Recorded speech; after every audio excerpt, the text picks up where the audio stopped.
एक लंबवृत्तीय शंकु के आधार की त्रिज्या तथा ऊंचाई दोनों को दुगना कर दिया जाए तो इसका आयतन कितना गुना होगा। पहले कुछ फॉर्मूला बोलिए जो लिखवाए थे, बोलिए। शंकु का आयतन 1/3 पाई आर स्क्वायर एच।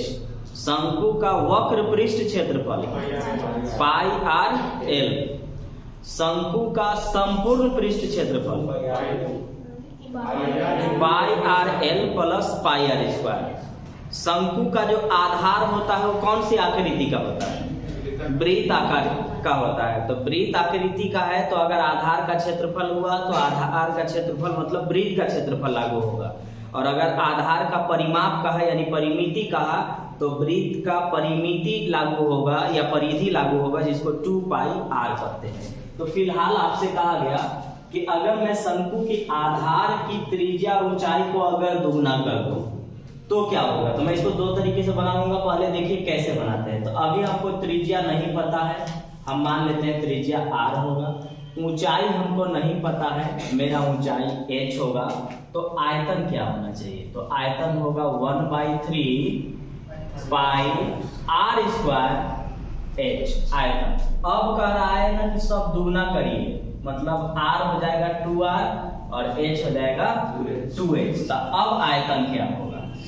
तो आयतन का फॉर्मूला वही है 1/3 पाई आर स्क्वायर, 2 का square 4 pi r square h 2h। ठीक है, तो हम कह सकते हैं कि ये रहा पहले वाला आयतन और ये रहा नया वाला आयतन। अगर मैं त्रिज्या और ऊंचाई को दुगना करूंगा तो आयतन ये बनेगा। तो अगर आयतन ये बनेगा तो इसको एक लाइन इस जगह पे लिख लीजिए ना, तो 1/3 पाई आर स्क्वायर एच, और ये रहा 1/3 पाई 4r स्क्वायर 2h। यही ना है, देखिए 1/3 खत्म, r स्क्वायर h खत्म, यहाँ कुछ नहीं यानी 1 है, यहाँ 4 गुना के 8 है। पहले वाला आयतन 1 है और अब वाला आयतन 8 है। पहले से कितना गुना हो गया? 8 गुना हो गया। तो हमारा आंसर होगा कि पहले से अगर मैं ऊंचाई को दुगना कर दूं, ऊंचाई को दुगना और त्रिज्या को अगर मैं दुगना कर दूं तो मेरा आयतन पहले वाले आयतन से 8 गुना हो जाएगा। अब ये तो इतना समझाने के लिए था, एग्जाम में हमको पता है कि त्रिज्या और ऊंचाई आप नहीं दिए हैं तो आयतन होगा 1/3 पाई आर स्क्वायर एच। तो डायरेक्ट हुआ 1/3 पाई आर स्क्वायर एच। अब आप त्रिज्या को दुगना करेंगे, ऊंचाई को भी दुगना करेंगे, तो त्रिज्या r से 2r हो गया, ऊंचाई h से 2h हो गया।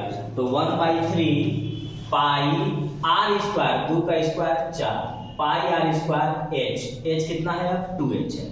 ये पहले वाला आयतन, ये अब वाला आयतन 1/3 pi r square, 1/3 pi r square h खत्म। यहाँ 1 बचा और यहाँ 4 गुना के 8 बचा। कितना गुना हो चुका है? 8 गुना। डायरेक्ट आप एग्जाम में ऐसे बनाएंगे, ये आपको समझाने के लिए है, इसलिए इतना लिखना है। एग्जाम में डायरेक्ट सेकेंड वाला अप्लाई करिएगा जब जब बताया जाएगा। एक लंबवृत्तीय शंकु के आधार की त्रिज्या तथा ऊंचाई में 20% की वृद्धि करने पर इसके आयतन में कितने प्रतिशत की वृद्धि होगी। देखिए, इस फॉर्मूला को हम लोग बहुत अच्छे से पढ़ चुके हैं, प्रॉफिट लॉस में भी पढ़ते हैं, सीआई में भी पढ़ते हैं, कंपाउंड इंटरेस्ट में और पूरा मेंसुरेशन में पढ़ते हैं। तो अगर मुझे बनाना होगा, और ये सवाल उन्हीं से जल्दी से बनेगा, यानी देख के ही बनाने लायक है सवाल, ऐसे कुछ करने की जरूरत है। यानी कब? प्रैक्टिस होने पर। x + y + xy/100 एक बार यूज करने पर क्षेत्रफल आता है और उसी फॉर्मूला को 2 बार यूज करने पर आयतन आता है। तो 20 20 40 और 4 44% क्षेत्रफल आया। अब 44 में 20 जोड़ेंगे तो 64 बन जाएगा। 60 ऊपर सिर्फ यही ऑप्शन है, आंसर 72.8%। अब इसको देखिए बनेगा कैसे। तो देखिए, कमी या वृद्धि दोनों परसेंट ही निकाल करके देता है। कमी या वृद्धि परसेंट का फॉर्मूला होता है x + y + xy/100। आपको पहले ही लिखवाया जा चुका है कि वृद्धि करेंगे तो प्लस यूज करेंगे और कमी करेंगे तो माइनस यूज करेंगे। तो दोनों में तो हम यहाँ पर वृद्धि यूज कर रहे हैं। और ये भी बताया जा चुका है कि एक बार जब इस फॉर्मूला को अप्लाई करते हैं तो वो आपको क्षेत्रफल निकाल के देता है, और उसी वैल्यू को जो आया हुआ है वो और 1% जो दिया गया है वो, अगर हम उसका यूज करते हैं, उसका इस्तेमाल करते हैं तो फिर आयतन निकाल के देता है। यही परसेंटेज काम करेगा। एगो 20 जाएगा x के लिए भी और फिर 20 जाएगा y के लिए भी। तो रखिए यहाँ पर 20 प्लस 20 प्लस यही चीज गुना में 20 गुने 20 और बटा में 100। 20 20 40 और 4 44% का वृद्धि हुआ है। लेकिन क्षेत्रफल पूछता तो यहीं तक आंसर था। आपसे पूछा है आयतन। जब आयतन पूरा मेंसुरेशन में जब आयतन पूछेगा, एक बार क्षेत्रफल निकालना होगा और दूसरा बार आयतन निकालना होगा। आयतन कैसे निकालिएगा? जो क्षेत्रफल का परसेंटेज आया होगा वो अब x का काम करेगा और जो परसेंटेज पहले से दिया गया था वो y का काम करेगा। तो रखिए x का वैल्यू अब कितना आया 44, y का वैल्यू कितना दिया हुआ है 20 प्लस यही चीज यहाँ गुना में 44 गुने 20 और बटा में 100। 20 बचे 100, 5 8 40, 5 8 40, 5 8 40, 5 8 40। ठीक है, 44 और 20, 44 और 20 64। अब 64 में आप 8.8 जोड़ेंगे तो 64 और 8 72.8% की वृद्धि होगी आयतन में।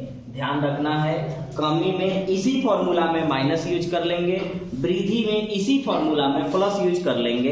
क्षेत्रफल के लिए केवल एक बार यूज किया जाता है और आयतन के लिए एक बार और यूज किया जाता है। जो वैल्यू हमारा यहाँ पर दिया रहेगा, दिया नहीं, जो आएगा क्षेत्रफल के द्वारा जो आएगा वो x का काम करेगा और जो परसेंटेज आपका दिया गया है वो y का काम करेगा। और दोबारा जब आप अप्लाई करिएगा x plus y plus x y by 100 तो वो आपको सीधा आयतन निकाल करके देगा। और ये चीज पीछे भी आप पढ़ चुके हैं और आगे अभी बहुत जगह पढ़ेंगे इसी फॉर्मूला को, बहुत जगह, पूरा मेंसुरेशन में ही है। एक लंब वृत्तीय शंकु की ऊंचाई में 200% की वृद्धि कर दें तथा इसके आधार की त्रिज्या में 50% की कमी कर दें तो इसके आयतन में क्या होगा? जो भी होगा देख उसके बारे में बताना पड़ेगा।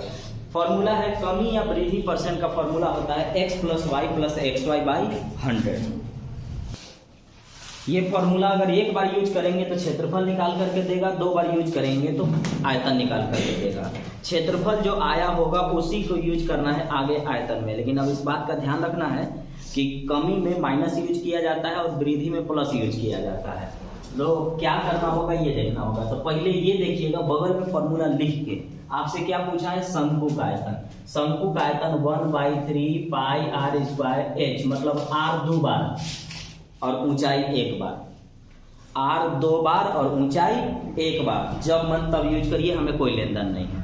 आप दोनों बार एक ही बार r यूज कर सकते हैं, आप एक बार r और एक बार h यूज कर सकते हैं, आपकी मर्जी, इससे कोई मतलब नहीं है, कोई दिक्कत नहीं है।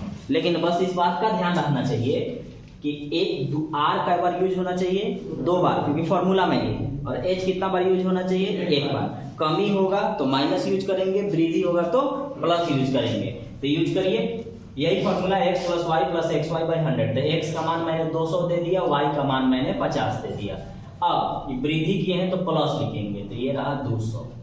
कमी में माइनस करेंगे तो 50% कमी कर रहे हैं तो कमी के लिए माइनस का साइन।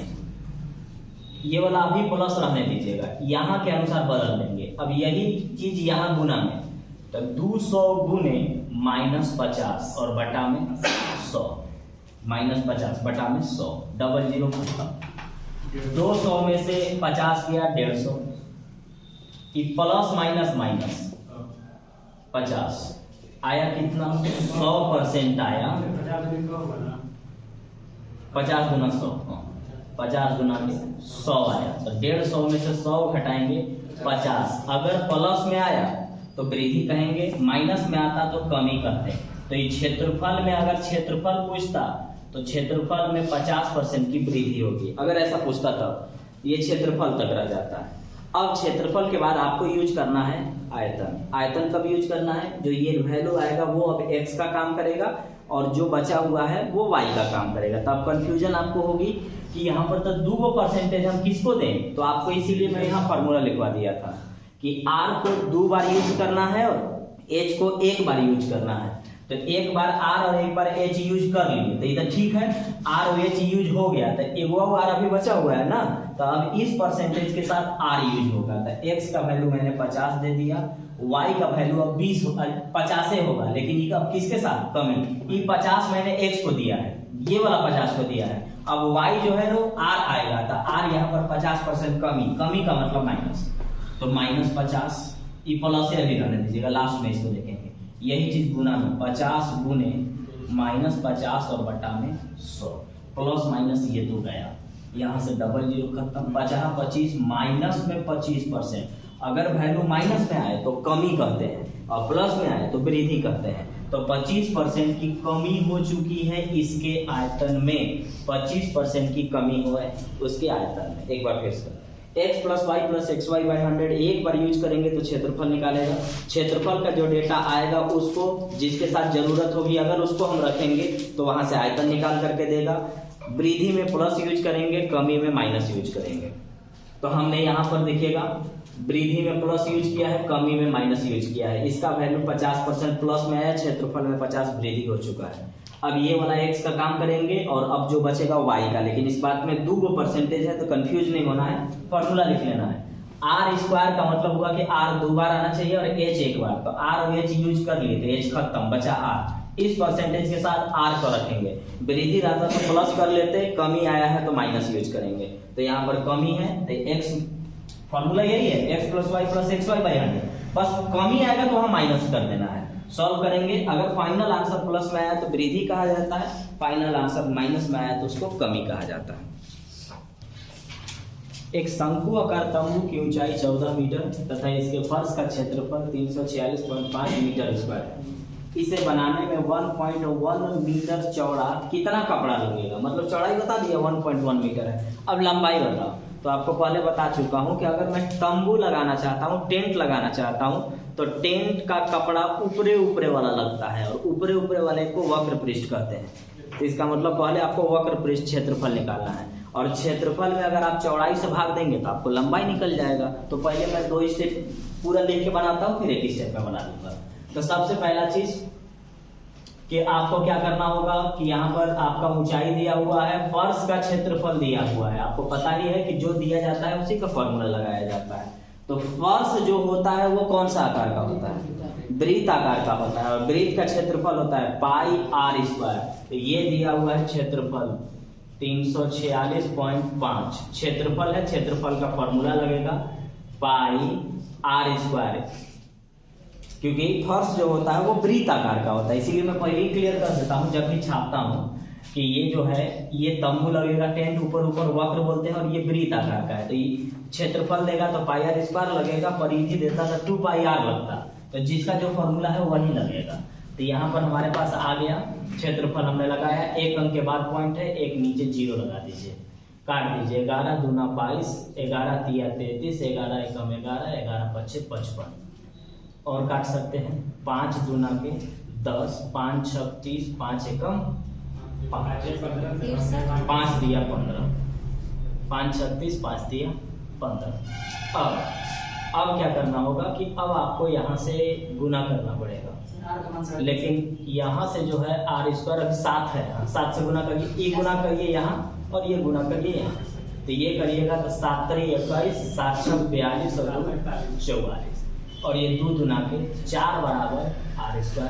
तो r² इतना है तो r का वैल्यू 21 और ये वाला वैल्यू 2, क्योंकि 2 का स्क्वायर 4 और 21 का स्क्वायर 441। r हम ले लाए। अब हम r ले लाए तो हमको वक्र पृष्ठ क्षेत्रफल चाहिए। तो अगर हमको वक्र पृष्ठ क्षेत्रफल चाहिए तो वक्र पृष्ठ क्षेत्रफल के लिए हमको क्या करना पड़ेगा कि अब निकालना पड़ेगा। तो मन है तो निकालिए और नहीं मन है तो आप अप्लाई कर सकते हैं, लेकिन मैं फिलहाल निकाल के दिखा देता हूँ। मेरे पास r आ गया है, h पहले से दिया हुआ था, l निकालिए क्योंकि वक्र पृष्ठ क्षेत्रफल में l की जरूरत है।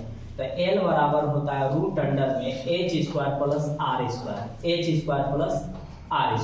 तो h² का मतलब हुआ 14 का स्क्वायर प्लस r² का मतलब हुआ 21/2 का होल स्क्वायर। ये ना है, इसको जब हम बढ़ेंगे आगे तो यहाँ से आएगा 196 और ये आएगा 441/2।